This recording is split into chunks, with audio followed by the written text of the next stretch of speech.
after Sarvesh played knight g5, the king had three moves: king g1, king h1, and king h3. So the best computer decided to go king h3. So as you can see, the king only has one more square, right? So Sarvesh decides to go knight g5, attacking the king, making the king's corner smaller, as you can see. So the king decides to go to h2 because that's the only move. Where else can the king go? Nowhere. It can't go here, and it can't go here, here, or here. Yeah, here, here, here. Yeah. So the king can only go h2. After that, Sarvesh decided to play knight e3, not allowing the king to go to many squares. Can't go to h3. It can only go to g1 or h1. Also, black can push the pawn, but the computer decided to not do that. The computer decided to go king g1, trying to escape. But then, as you can see, the knight's protecting that square, the king's protecting this square, and the black king can only go to h1 and h2. So here, the king decides to go to g3. As we said, opposition is very key in the end games. So black can go to h1 or can push the pawn to e4. Black decides to push the pawn to e4, saying, please take the pawn, please take the pawn. But we will say, nope, we're not taking the pawn, because if we take the pawn, it will be a draw. So Yep. Sarvesh decides to go to h3. So here, the king only has one square, h1.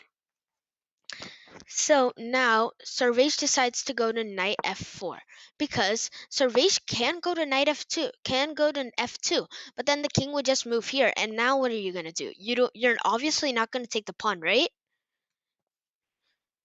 So Sarvesh decides to go to knight go, go make the knight go to f4.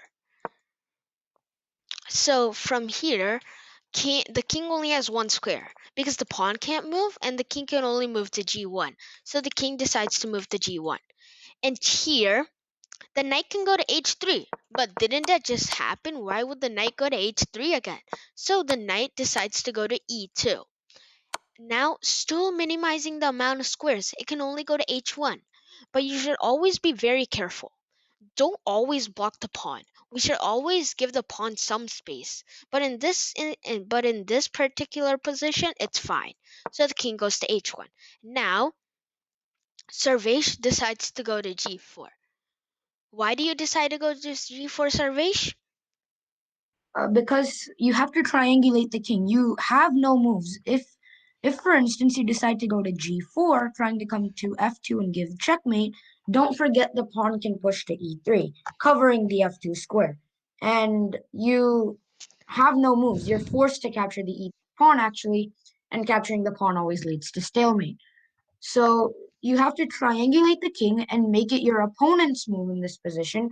So he could maybe move his king somewhere, and you have just the right amount of time to move the knight and give checkmate. So that's why I played king g4. Okay, so now the king has only one move, king h2. And here, this is very, very important endgame that you should learn. And this endgame is in the Silman's complete endgame course, and you should buy the book and read it. It's very useful and helpful. So now the king decides to go to h4 again, cutting off these squares. The king can only go to h1 now. As you can see, the king only has one square. Again, you're just boxing the king in. And now Sarvesh decides to go to knight f4, make the knight to go to f4. This is a very Yep. interesting move. But he does it because he doesn't want the king to be too trapped. So he wants the king to give he wants to give the king some air by allowing the king to go to g1 and h2, because we already saw what happens if the king goes to h2. You can't do anything. So this time Sarvesh thinks a new Sarvesh is like, wait, what if we allow the king to go to g1 and not to h2? So Sarvesh decides to go to knight f4. The king can still go to h2, but then problems start to occur. So actually, it doesn't really occur.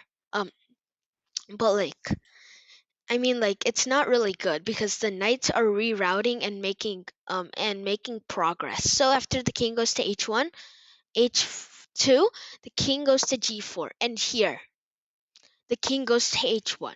This is a very bad move because now the king goes to h3, cutting And the now king. one move, G1. G1's the only square, and now you move your knight.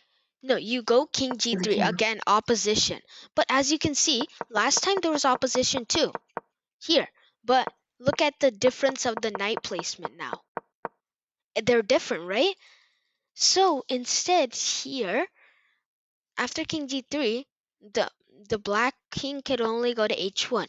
And so here, the black knight, what if the black knight goes to e2? It's stalemate. You're blocking the pawn. Womp womp, you can't win. And so now So, Servais decides to go to f2, giving the heir only on giving only allowing the king to go to h2. So here's where Servais does his magic. He goes knight g4, attacking the king, not allowing the king to go here, here, here, here. Opposition is amazing. Now after the king goes to h1, knight h3. and now the So G1 square is guarded twice, and now the king is free to move and box the king in. And so here's where the this pawn becomes really important. so here in this move, in this sequence, the pawn goes to e3. You go king g3, and as you can see, the king can't move. But after the pawn moves, it frees the square. And so now you go knight gf2 mate. And as you can see, the king can't go anywhere. That's why the Yep, pawn is so important. It's because it has no other move. If the pawn goes to e2, it's getting mated. And the king can't move, so the pawn is the only piece that can move. And after it moves, it frees the square on f2. So this was very beautiful by Servais. And so yeah, this yep. is what happened. And so Servais, what's the moral of this game? So the moral of the game is to always have the pawn. First of all, you can't capture the pawn. You have to blockade the pawn and keep it tame. Second of all, you need to have piece activity and keep your opponent's pieces as passive as possible, and keep your pieces as active as possible. That's the only way you can checkmate. And so as we take a quick look at the game, just like a quick skim, as we can see, you see how Servais just brings his pieces together, creates a box and a king, but it takes a lot of time. So patience is key. As you can see, the king is only going to like these squares. This. Those are the only squares it's going to. And as you can see, the knights are just moving in different ways, going that way, and now mate. It's just like how.